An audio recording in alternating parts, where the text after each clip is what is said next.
indi bu piyada keçidinin özü Bəli, bu hal-hazırda piyada keçidini özü tanıyır. Bəli. hamının da marağına səbəb olur. Hamının da marağına səbəb olur ki,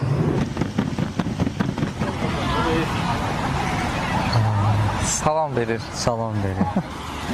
Hop, ayaqda. Hər birinizi xoş gördük. Mən Hekayə Qutusu layihəsinin rəhbəri Mirzavidan.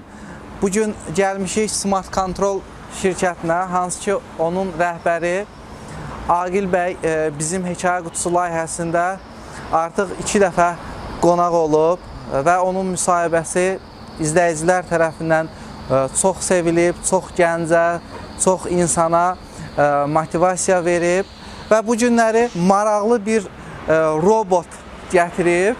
Gəlmişik onunla tanış olaq, həm də onu çəkib sizlərə təqdim eləyək. Buyurun, gəlin.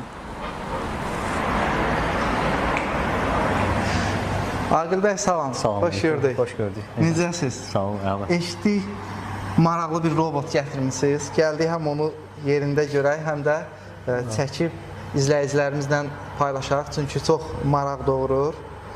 Ümumiyyətlə, Cavidan xoş gəlmişsən. Bilirsən ki, hal-hazırda robotexnik və texnologiya dünyası artıq çox sürətlə irəliləyir və inkişaf edir və bu dönəmlərdə də artıq robotlar bizim həyatımızın parçasına çevrilməkdədir.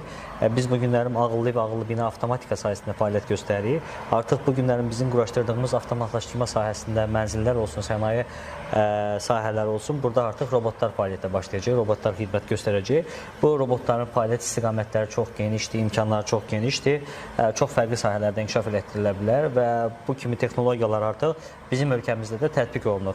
İstəsəz gəlin birlikdə bunun funksionallıqları və işləmə şərtlərinə birlikdə sahədə, ərazidə insanların davranışlarla birlikdə tanış olaq.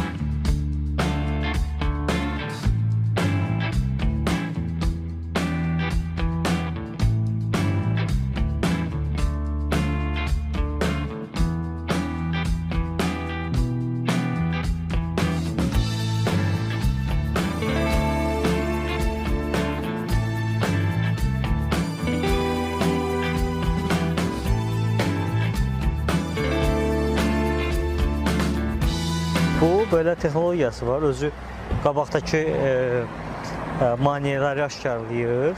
Həmin maneələrə əsasən özü hərəkət edir. Yəni sağ, sol və üzərində süni intellekt var. Lidar texnologiyası, bir də Slam naviqasiya sistemi var.